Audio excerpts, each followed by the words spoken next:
Hello everyone, welcome back to the channel. और इस video में हम आज एक्सप्लेन करने जा रहे हैं इंटरमिनेबल वेल के आखिरी एपिसोड को। तो हाई वेल सीरीज अब से एंड हो रही है, लेकिन इसके आखिरी एपिसोड को एक्सप्लेन करने से पहले मैं आपसे रिक्वेस्ट करूंगा कि अगर आप मेरे चैनल पर नए हैं तो मेरे चैनल को लाइक, शेयर और सब्सक्राइब करना ना भूलें। तो आइए शुरू करते हैं इंटरमिनेबल के आखिरी एपिसोड का एक्सप्लेन।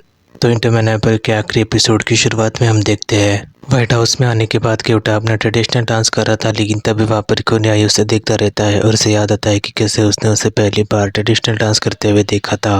लेकिन तभी कोन्याई को देखने के बाद क्योटा भी रुक जाता है और तभी कोन्याई उसके करीब आकर उसे कहता है कि तुम रुक क्यों गए, और क्योटा उसे कहता है कि तुम जैसे देख रहे हो तो मैं डांस नहीं कर सकता ऐसे तुम्हारे सामने। और कोन्याई उसे कहता है कि अगर तुम्हारा डांस करना हो गया हो तो हम कुछ और कर सकते हैं।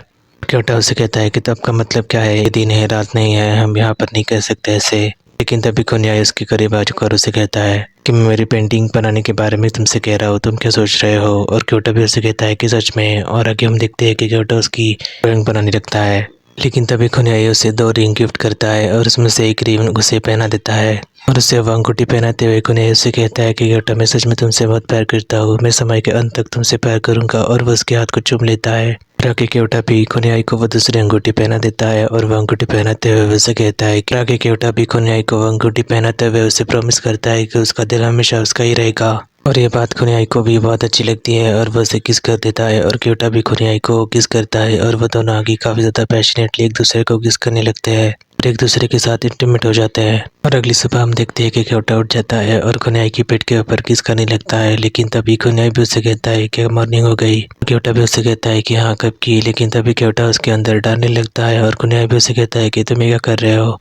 और क्योटा कोन्याई से कहता है कि मैं नहीं कर सकता और कोन्याई भी उसे कहता है कि तुम बहुत ज़्यादा नॉटी हो। लेकिन तभी आगे जब वो दोनों एक दूसरे को किस कर रहे थे तभी किसी की आवाज़ से वो दोनों डिस्टर्ब हो जाते हैं और कोन्याई भी उसे डांटने लगता है कमरे के बाहर आकर। लेकिन तभी सिन कोन्याई से कहता है कि मेरे पास एक अर्जेंट न्यूज़ है, मुझे पता चला है कि डांस क्लब के मालिक यानी कि हमारे अंकल को अरेस्ट कर लिया गया है, जिससे कोन्याई भी चौंक जाता है। आगे हम देखते हैं कि व्हाइट हाउस में क्योटा फिर से अपना ट्रेडिशनल डांस कर रहा था, लेकिन तभी वहाँ पर सोफी की नौकरानी आ जाती है और उसे आदमियों से पकड़ाती है। और क्योटा उसे कहता है कि तुम मेरे साथ ऐसा क्यों कर रही हो। लेकिन तभी वहाँ पर सोफी एंटर करती है और उसे देखकर कोन्याई को सोफी से शादी करने वाली बात क्योटा को याद आती है और वो भी चौंक जाता है। और आगे सोफी क्योटा से कहती है कि एक हाउस काफी दिनों से बन रहा है, लेकिन मैंने सोचा नहीं था कि यह हाउस तुम्हारे लिए बन रहा है। और आगे सोफी उसे ताना मारते हुए कहती है कि तुम एक ट्रेडिशनल डांसर हो और तुम्हें आर्ट के बारे में बहुत कुछ पता है, लेकिन तुम्हें अपना कुछ थोड़ा दिमाग भी लगाना चाहिए था। और आगे सोफी क्योटा से गुस्सा करते हुए उसे कहती है कि तुम्हारी हिम्मत किसी हुई मेरे आदमी को सेड्यूस करने की। और क्योटा भी सोफी से कहता है कि मैंने ऐसा नहीं किया। और आगे क्योटा आगे आकर उन दोनों से कहता है कि हम दोनों एक दूसरे से प्यार करते हैं, सच्चा प्यार। लेकिन तभी सोफी की नौकरानी भी आगे आकर उसे ताना मारती है और उसे चाटा मार देती है। आगे सोफी की नौकरानी उसे उसके क्लास के बारे में भी ताना मारती है। और आगे सोफी भी उसे कहती है कि तुम एक लेडी नहीं हो तो तुम्हें सच्चा प्यार कैसे हो सकता है कोन्याई। और आगे सोफी भी उसके बारे में बातें करने लगती है और नौकरानी से कहती है कि मुझे तो पता नहीं कि इसके डांस क्लास में इसे सिखाया जाता है जैसे डांस करना या आदमियों को सेड्यूस करना। मुझे तो लगता है कि तुम्हारी गुरुजी ने तुम्हें ये सब सिखाया। लेकिन तभी क्योटा उसके ऊपर चिल्ला देता है और सोफी भी कहती है कि मैं जो कह रही हूँ वो सच है। लेकिन तभी क्योटा सोफी से आर्ग्यूमेंट करने लगता है और उसकी बातों से सोफी गुस्सा हो जाती है और आगे उसे पकड़ लेती है और उसे कहती है उसके बालों को पकड़ते हुए कि इन्हीं बालों से तुमने मेरी कोन्याई को सीरीज किया है ना, अब मैं तुम्हारी प्याली काट देती हूँ। और क्योटा भी चिल्लाने लगता है और सोफी भी आके आकर उसके बाल काट देती है। और आगे सोफी आके उसे धमकी देती है और उसे कहती है कि मेरी कोन्याई से अभी दूर रहना, ना तुम जानती हो मैं क्या कर सकती हूँ। और वह धमकी देने के बाद वहाँ से चली जाती है और क्योटा भी अपने कटे हुए बालों को उठाकर रोने लगता है। और आगे हम देखते हैं कि क्योटा भी अपने बालों को काटते हुए इसी के बारे में सोच रहा था कि कैसे सोफी ने उसे धमकी दी थी कि वो कोन्याई से दूर रहे। और आगे हम देखते हैं कि कोन्याई सोफी के पिताजी के सामने बैठा हुआ था और रिक्वेस्ट कर रहा था कि उसके गुरुजी को छोड़ दिया जाए। वो जैसा समझ रहे हैं वैसा बिल्कुल भी नहीं है। लेकिन तभी सोफी के पिताजी उसे कहते हैं कि तुम्हें किसने बताया कि उन्हें अरेस्ट कर लिया गया है। और कोन्याई उसे कहता है कि आपने तो व्हाइट हाउस में किसी को भेजा था मुझे इन्फॉर्म करने के लिए। लेकिन सोफी के पिताजी मना कर देते हैं और उसे कहते हैं कि मैंने किसी को नहीं भेजा। और कोन्याई भी चौंक जाता है और उनसे कहता है कि फिर किसने भेजा। लेकिन तभी सोफी अंदर एंटर करती है और उसके करीब आकर बैठ जाती है और उसे कहती है कि मैंने ये भेजा था, लेकिन अब जब तुम वापस आ गई हो कोन्याई, क्या तुम्हें भूख लगी है, तुम कुछ खाना चाहोगे। लेकिन तभी उसके पिताजी उससे कहते हैं कि तुम्हारे भाई की चिंता नहीं हो रही। लेकिन सोफी उनसे कहती है कि उसने हमारी फैमिली के लिए किया ही क्या है, तो मैं उसकी चिंता क्यों करूँ।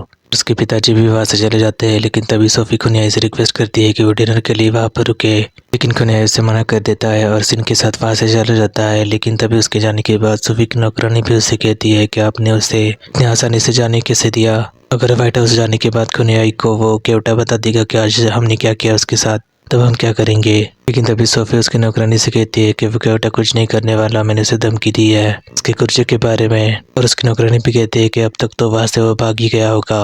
आगे हम देखते हैं कि खुन्याई और वह सीन व्हाइट हाउस पहुंच जाने के बाद केवटा से दिखकर चौंक जाते हैं और उसे कहते हैं कि तुमने क्या किया, आखिर तुमने अपने बाल क्यों काट दिया है। लेकिन तभी केवटा उसे कहता है कि वेदर काफी ज्यादा हॉट है, इसकी वजह से मैंने काटे, क्यों अच्छा नहीं लग रही क्या। और खुन्याई भी उसके करीब आकर उसे कहता है कि इतना भी ज्यादा हॉट वेदर नहीं है, लेकिन ये बात तुम पर अच्छे लग रहे हैं। लेकिन तभी आगे खुन्याई उसके साथ और भी ज्यादा फ्लर्टिंग करने लगता है, जिससे सीन को भी काफी ज्यादा अनकंफर्टेबल महसूस होता है और वह उसे ताना मारकर वहां से चला जाता है। लेकिन तभी केवटा उसके गुरुजी के बारे में पूछता है कि वो कैसे है, लेकिन खुन्याई उसे कहता है कि वो अभी ठीक है, तुम्हें चिंता करने की कोई भी जरूरत नहीं है। लेकिन तभी केवटा उससे कहता है कि तुम इतने ज्यादा सैड क्यों दिख रहे हो फिर। लेकिन खुन्याई उसे कहता है कि मुझे बिजनेस ट्रिप के लिए बाहर जाना पड़ेगा। और आगे हम देखते हैं कि केवटा उसके कपड़े पैक कर रहा था, लेकिन तभी खुन्याई उससे कह रहा था कि मुझे नहीं जाना। लेकिन तभी खुन्याई केवटा के करीब आकर उससे कहता है कि मैं एक दिन भी तुमसे अलग नहीं रह सकता, क्या तुम भी मेरे बारे में ऐसे ही सोचते हो। लेकिन तभी केवटा उससे कहता है कि तुम जब ट्रिप करके वापस आ जाओगे तो मैं बताऊंगा मेरी फीलिंग्स के बारे में। और आगे वो दोनों एक दूसरे को किस करते हैं। और अगली सुबह हम देखते हैं कि खुन्याई उसकी ट्रिप के लिए तैयार हुआ था और वो केवटा से कह रहा था कि अपना ख्याल रखना। और केवटा भी उसकी बात और आगे केवटा भी उसकी बैग किसी को दे देता है और वो गाड़ी रखने के लिए बाहर चला जाता है। लेकिन तभी खुन्याई उसे पीछे से पकड़ देता है और केवटा उससे कहता है कि मेरा ख्याल रखने के लिए आप बनानी है, आप मेरी चिंता ना करें। और आगे खुन्याई अपनी ट्रिप के लिए निकल जाता है। लेकिन तभी दूसरी तरफ हम देखते हैं कि सोफी की नौकरानी उसे कह रही थी कि खुन्याई 3-4 दिन के लिए बाहर जा रहा है। और इस सुनने के बाद सोफी को भी खुशी होती है और वो उसे कहती है कि अच्छा होगा, मेरे जो घर है अगले फ्यूचर वाला, यहाँ पर मैं खुन्याई के साथ रहने वाली हूँ। यहाँ पे काफी ज्यादा गंदगी हो गई है, तो मैं साफ करने के लिए कोशिश करूंगी उन दिनों में, ताकि वो घर अच्छे से क्लीन हो जाए। और आगे हम देखते हैं कि उसकी नानी उसे एक लेटर लेकर देती है, जिसके देखने के बाद केवटा शौक हो जाता है, क्योंकि वो लेटर किसी और करीब के रूडी का था। इस लेटर में रूडी ने लिखा हुआ था कि वो उससे मिलना चाहती है, क्योंकि वो उसके हस्बैंड के साथ यहाँ पर आई हुई है। और नानी भी केवटा से कहती है कि किसका लेटर है, और केवटा से कहता है कि रूडी का। और आगे वो से कहती है कि उसने तुम्हें कहाँ पर मिलने को बुलाया है। और आगे हम देखते हैं कि केवटा रूडी से मिलने के लिए उस जगह पर आ जाता है। लेकिन तभी वो उस घर के अंदर आ जाता है रूडी रूडी चिल्लाते हुए। लेकिन तभी वो देखकर चौंक जाता है कि रूडी को लटकाया गया था मारकर। उसे उस हालत में देखने के बाद केवटा भी डर जाता है और बाहर आकर रोने लगता है। लेकिन तभी उसे ही 2 आदमी घेर लेते हैं। केवटा भी उन आदमियों से कहता है कि तुम दोनों ने ही रूडी को मारा, आखिर तुमने ऐसा क्यों किया। वो आदमी भी उसे पकड़ कर कहते हैं कि तुम जानना चाहते हो कि हमने ऐसा क्यों किया, तो देख लो, हमने ऐसे उसे मारा। और वो दोनों आदमी केवटा को मारने लगते हैं जोर जोर से, और केवटा भी बेहोश हो जाता है। और आगे हम देखते हैं कि उसे लटकाया गया था पेड़ के यहाँ पर, और वो दोनों आदमी भी उसी हालत में उसे देख रहे थे। लेकिन तभी केवटा को बेहोश हो जाता है और वो उन दोनों आदमियों से कहता है कि आखिर तुम दोनों को आदमियों को ये सब किसने करने को कहा। और वो आदमी से कहते हैं कि हमें खुन्याई ने कहा था। लेकिन केवटा उसे कहता है कि मुझे विश्वास नहीं इस बात पर, खुन्याई ऐसा कभी भी नहीं कर सकते। और आगे केवटा रोते हुए हेल्प के लिए चिल्लाता रहता है, और वो 2 आदमी भी हंसते हुए वहां से चले जाते हैं। और केवटा भी उसी हालत में खुन्याई का नाम लेते हुए चिल्लाता रहता है। और आगे हम देखते हैं कि खुन्याई को भी इस बात का एहसास होता है। और आगे हम देखते हैं कि उसकी नौकरानी उन आदमियों के साथ बातचीत कर रही थी और उन्हें पैसे दे रही थी जो सोफी ने दिए हुए थे केवटा को मारने के लिए। लेकिन तभी उसके पिताजी वहां पर आ जाते हैं। वो सभी नौकर उनको देखकर डर जाते हैं। और आगे हम देखते हैं कि केवटा भी वहीं पर चिल्ला रहा था को खुन्याई और मेरी माँ प्लीज मेरी मदद कीजिए। लेकिन तभी उसे याद आता है कि कैसे उसने खुन्याई को प्रॉमिस किया था कि जब वो उसकी ट्रिप से वापस आ जाएगा तब वो उसकी फीलिंग्स के बारे में उसे बताएगा। लेकिन तभी वहाँ पर सोफी के पिताजी आ जाते हैं और उन्हें देखकर केवटा भी चौंक जाता है। लेकिन तभी हम देखते हैं कि केवटा वहीं पर मर जाता है। और आगे हम देखते हैं कि सोफी के पिताजी बैठे हुए थे। लेकिन तभी वहाँ पर सिन के साथ खुन्याई आ जाता है। उनसे कहता है कि आपने मुझे इतने अर्जेंटली क्यों बुलवा लिया वापस। लेकिन तभी सिन भी कान को देखकर चौंक जाता है, जो कि रो रहा था, और वो उसे करीब आकर उसे कहता है तुम रो क्यों रहे हो। लेकिन तभी सिन भी वहाँ पर देखकर चौंक जाता है और खुन्याई से कहता है, तो सोफी के पिताजी भी खुन्याई से कहते हैं कि मैंने मदद करने की कोशिश की थी, लेकिन बहुत ही देर हो गई, मुझे माफ करना बेटा। लेकिन तभी खुन्याई भी अपने पास देखता है जहाँ पर केवटा मरा हुआ पड़ा हुआ था और उसकी माँ भी रो रही थी, और वो भी उसके करीब आकर रोने लगता है जोर जोर से केवटा बुलाकर। और आगे खुन्याई भी उसे कहता रहता है कि तूने उसे प्रॉमिस किया था कि जब मैं वापस आऊंगा तो तुम्हें मुझे अपनी फीलिंग्स के बारे में बताओगे। और आगे केवटा को देखने के बाद खुन्याई का भी ताबा अपने आप से उठ जाता है और वो अपने आप को कंट्रोल नहीं कर पाता। और सोफी के पिताजी भी उससे कहते हैं कि केवटा मर चुका है तो तुम अपनी फीलिंग्स को लिमिटेड रखो और अपने आप को कंट्रोल करो खुनयाई। लेकिन तभी खुनयाई सोफी के पिताजी से कहता है कि मेरे केवटा को किसने मारा। और आगे हम देखते हैं कि सोफी काफी ज्यादा सैड मूड लेकर बैठी हुई थी, लेकिन तभी उसकी नौकरानी इसका सामान लेकर आती है और उससे कहती है कि वो आते ही होंगे, हमें ऐसे जल्दी से जाना पड़ेगा वरना नहीं तो हम वो उसके साथ क्या करेंगे। हमें ही देखकर खुनयाई हमारे लिए पुलिस को भी बुला सकता है। लेकिन तभी उसकी नौकरानी भी उससे कहती है कि चलिए अगर आप मेरे साथ नहीं आ रही तो मैं अकेली जा रही हूँ। और सोफी भी उससे कहती है कि तुम चली जाओ और वो नौकरानी भी वहाँ से जाने लगती है। लेकिन तभी वहाँ पर खुनयाई एंटर करता है। ताकि खुनयाई गुस्से से सोफी से कहता है कि तुमने केवटा को मारा, लेकिन वो कुछ भी नहीं बोलती। लेकिन तभी वो उसे गुस्से से पकड़ लेता है और उसे कहता है कि तुमने मेरे केवटा को मारा। और सोफी भी उसे गुस्से से कहती है कि हाँ मैंने केवटा को मारा, वो मरने के लायक ही था, उसने मेरे प्यार को मुझसे छीन लिया सीड्यूस करके। खुनयाई को भी सोफी के ऊपर काफी ज्यादा गुस्सा आ जाता है और वो फिर से उसे पकड़ लेता है। लेकिन तभी सोफी भी उसे कहती है कि अब तो मुझे भी मारने वाले हो। और सोफी के पिताजी भी उसे कहते हैं रुक जाओ बेटा, और खुनयाई भी रुक जाता है। और आगे खुनयाई सोफी से कहता है कि ये औरत मेरी बहन नहीं है, ये जन्म या पिछला जन्म किसी भी जन्म में मैं इस औरत को नहीं देखना चाहता। और वो गुस्से से वहां से चला जाता है और सोफी भी रोती रहती है उसे पुकार कर। लेकिन तभी उसके पिताजी भी उसे डांट देते हैं और उसे कहते हैं कि तुम कितनी ज़्यादा क्रूएल हो, तुम मेरी बेटी होने के लायक नहीं हो। और आगे वो उसे कहते हैं कि खुनयाई ने तुम्हारे साथ जो भी किया वो बिल्कुल ठीक किया, तुम इसी के लायक हो। और वहाँ से चले जाते हैं और सोफी भी रोती रहती है और उसकी नौकरानी भी उसे कंफर्ट करती है। लेकिन तभी आगे हम देखते हैं कि सोफी अपने बालों में से पिन निकाल कर उसे प्रॉमिस करती है इसी को देखकर मैं हमेशा मेरी लाइफ को अपना पेन जो मैंने सहन किया है वो से रिमेंबर करूंगी और उसे याद करते हुए ही मेरे जीवन दूंगी। और आगे हम देखते हैं कि सोफी उसी पिन को अपने आप को मारकर अपने आप को खत्म कर देती है। और आगे हम देखते हैं कि व्हाइट हाउस में रात में खुनयाई केवटा को लेकर रो रहा था। लेकिन तभी सीन उसे कहता है कि तुमने बहुत दिनों तक खाना नहीं खाया है, यहाँ तक कि तुमने पानी भी नहीं पिया है, प्लीज कुछ खा लो। लेकिन तभी खुनयाई उसे जाने को बोलता है और रोता रहता है केवटा के पास आकर।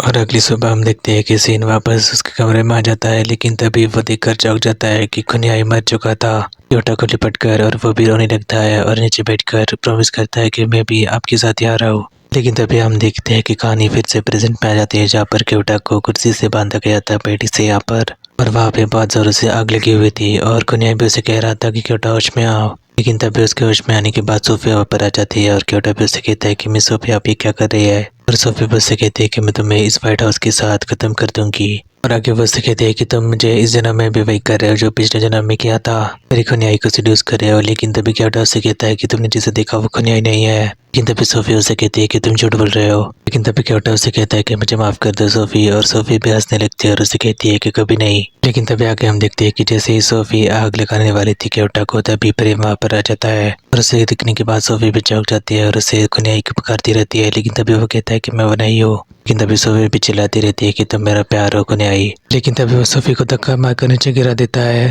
ताकि प्रेम क्या को बचाने लगता है। लेकिन तभी सोफी फिर से पीछे से उसे मार देती है। लेकिन तभी वो चौंक जाती है क्योंकि उसने उसकी खुनयाई को मार दिया था। लेकिन तभी उसे समझ नहीं आता कि वो क्या करे। और आगे हम देखते हैं कि सोफी आग के बीच में गिर जाती है। लेकिन तभी खुनयाई भी प्रेम को देखकर चौंक जाता है और उसके अंदर एंटर करता है और आगे वो केवटा को बचा लेता है और केवटा भी उसके गले लगता है खुनयाई बोलकर। लेकिन तभी वो दोनों ही चौंक जाते हैं क्योंकि सोफी जोर से चिल्ला रही थी, उसे आग लग गई थी और वो दोनों को एक साथ देखकर चिल्ला रही थी जोर से आग में जलते हुए। और आगे हम देखते हैं कि बहुत दिन बीत जाते हैं और रोटी भी उन दोनों के सामने हाथ जोड़ते हुए उनसे कह रही थी कि मेरी कजन सोफी मर चुकी है। और केवटा की माँ भी उसे कह रही थी कि तुम्हें सोफी को माफ कर देना चाहिए। लेकिन तभी केवटा प्रेम के बारे में उनसे कहता है कि वो कहाँ पर है। तभी रूडी का भाई अंदर एंटर करता है और उससे कहता है कि वो बिल्कुल ठीक है, अभी अस्पताल से बाहर है और उसने मुझे तुम्हें ये देने के लिए कहा है। और केवटा भी देखकर चौंक जाता है क्योंकि वो व्हाइट हाउस का ड्राइंग था, उसने उसे भेजा था क्योंकि व्हाइट हाउस के बहुत से पार्ट यूरोपी ने सोफी ने जला दिए थे उस आग में। लेकिन तभी केवटा रूडी के भाई से कहता है कि प्रेम इस वक्त कहाँ पर है। और आगे हम देखते हैं कि खुनयाई जो प्रेम के शरीर में एंटर कर रहा था वो वहां से जा रहा था दरवाजा बंद करके। लेकिन तभी वहां पर सिन आ जाता है और वो उससे कह रहा है कि सिन तुम जहाज पे जा रहे हो। सिन फिर से कहता है क्या अभी विदाई का वक्त आ गया है, मैं अगले जन्म में आपसे मिलूंगा। और आगे हम देखते हैं कि सिन की आत्मा गायब हो जाती है कर खुनयाई को। खुनयाई भी इमोशनल होकर उससे कहता है कि हम जल्दी मिलेंगे सिन। लेकिन तभी आगे हम देखते हैं कि जब प्रेम यानी कि खुनयाई अंदर गाड़ी में सामान रख रहा था अपना, तभी केवटा उसके सामने आकर खड़ा होता है और उसे देखकर वो चौंक जाता है। आगे वो उससे कहता है कि क्योटा तुम यहाँ पर क्या कर रहे हो, और क्योटा उससे कहता है कि तुमने पूरे व्हाइट हाउस का फुटप्रिंट कैसे बना लिया और अब तुम मुझे ऐसे देख भी नहीं पा रहे। और आगे क्योटा उससे कहता है कि मुझे पता है कि तुम मुझे आंखों में आंखें डालकर क्यों नहीं देख पा रहे, क्योंकि तुम्हें पता है कि मैं जान जाऊंगा कि तुम प्रेम नहीं हो, है ना कुन्याई। और कुन्याई भी उसके देखकर चौंक जाता है, लेकिन तभी वो वहाँ से जाने लगता है। लेकिन तभी क्या भी उसे गले लगा लेता है और उसे कहता है कि तुम मेरे साथ ऐसा क्यों कर रहे हो, तुम्हें पता है कि मैंने तुम्हें कितना मिस किया। और कुन्याई भी उसे कहता है कि मुझे भी तुम्हारी काफी ज्यादा याद आई, लेकिन तभी क्योटा उससे कहता है कि फिर तुम मुझे छोड़कर जा क्यों रहे हो। और कुन्याई उससे कहता है कि मुझे माफ करना, लेकिन मैं तुम्हें छोड़कर कभी भी नहीं जाऊंगा, और वो उसके माथे को चूम लेता है। और उन दोनों को गले लगते हुए देखकर रूडी का भाई भी चल जाता है। रूडी उसे कंफर्ट करती है और आगे हम देखते हैं कि कुन्याई काफी ज्यादा सीरियस मूड में था, और क्योटा भी उसे कहता है कि अब तो हमारे घर का रिनोवेशन भी हो गया है, फिर तुम इतना ज्यादा सैड क्यों हो। और कुन्याई उससे कहता है कि मुझे इस शरीर के बारे में काफी ज्यादा इनसिक्योरिटी है और मुझे गिल्टी भी फील हो रहा है, क्योंकि मुझे परमिशन के बिना उसकी बॉडी के अंदर एंटर नहीं करना चाहिए था। आगे कुन्याई उससे कहता है कि प्रेमिक अच्छा लड़का था, लेकिन तभी क्योटा उससे कहता है कि सब तुमने मुझे बचाने के लिए तो क्या था। और आगे क्योटा अपनी बातों से कुन्याई को कंफर्ट करने की कोशिश करता है, जैसे कुन्याई को भी अच्छा लगता है। और आगे हम देखते हैं कि जब क्योटा मरा हुआ था तभी उसे देखकर उसके दोस्त खान ने प्रे किया था कि वह दोनों अगले जन्म में मिल जाए।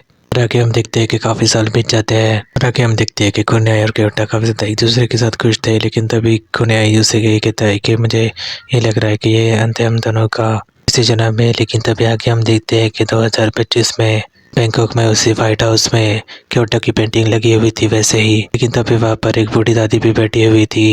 लेकिन तभी वहाँ पर क्योटा जो देखने वाला दूसरा लड़का आ जाता है और उससे कहता है कि आपने मेरे लिए फेवरेट स्नैक्स बनवाया मेरा। और उसकी नानी भी फिर से उसे उसका फेवरेट स्नैक खिला देती है, और वो भी उसे कहता है कि आप दुनिया की सबसे अच्छी नानी है। लेकिन तभी वहाँ पर गाड़ी के आने की आवाज़ आती है, और वो भी कहता है कि उसकी दादी से कि यहाँ पर पापा के साथ कौन आया है, उनके पार्टनर का बेटा जो कि लंदन से है ना। तभी उसकी दादी उसे कहती है कि वो सिर्फ उसके पापा के पार्टनर का बेटा नहीं है, बल्कि व्हाइट हाउस का असली वारिस है। तब लड़का भी अपनी दादी से कहता है कि व्हाइट हाउस का असली वारिस तो मैं हूँ, है ना। तो उसकी दादी भी उससे कहती है कि अगर तुम नहीं होगी तो क्या करोगे। और वो लड़का भी अपनी दादी से कहता है कि फिर तो मुझे उसके लिए झगड़ा करना पड़ेगा। और वो दोनों ही बाहर देखने लगते हैं। तभी आगे हम देखते हैं कि व्हाइट हाउस के बाहर एक रेड गाड़ी खड़ी हुई थी, जिसके सामने कुन्याई खड़ा था, और वो उसके डैड से कह रहा था पहले की तरह ही तुम अपना बहुत अच्छे से कर रहे हो सीन। और वो उनकी तरफ देख कर कहता है कि मेरा मतलब है कि मेरे अंकल। लेकिन तभी वो भी उसे ताना मारता है। लेकिन तभी उसकी नानी उसे 2 रिंग दिखाती है। लेकिन तभी जब वो रिंग निकालने वाली थी जो कि क्योटा और कुन्याई की थी, उसमें से एक रिंग बाहर आ जाती है। लेकिन तभी उसे उठाने से पहले ही कुन्याई उसे उठा लेता है, और क्योटा भी उससे कहता है कि मेरी रिंग है। लेकिन तभी कुन्याई अपना गॉगल निकालते हुए उसे कहता है कि तुम जरा भी नहीं बदले। क्योटा भी उसके हाथ से रिंग लेते हुए उसे देखता रहता है। और आगे हम देखते हैं कि कैसे उन दोनों ने प्रॉमिस किया था कि वो हर जन्म में अपने साथ में ही रहेंगे, जहाँ पर क्योटा फिर से रूडी और सिन के घर में पैदा हुआ था। जैसे उन दोनों की लव स्टोरी भी कंप्लीट हुई थी, और कुन्याई की और उसकी भी। और तभी इंटरमिनेबल का आखिरी एपिसोड खत्म हो जाता है, जहाँ पर कुन्याई और क्योटा के ट्रेजिक एंड के बाद उन दोनों को हर जन्म में एक दूसरे का साथ मिलता है। आई होप आपको ये आखिरी एपिसोड अच्छा लगा होगा, और अगर आपको ये एपिसोड अच्छा लगा हो तो मेरे चैनल को लाइक शेयर और सब्सक्राइब करना ना भूले। मिलता है अगली वीडियो में।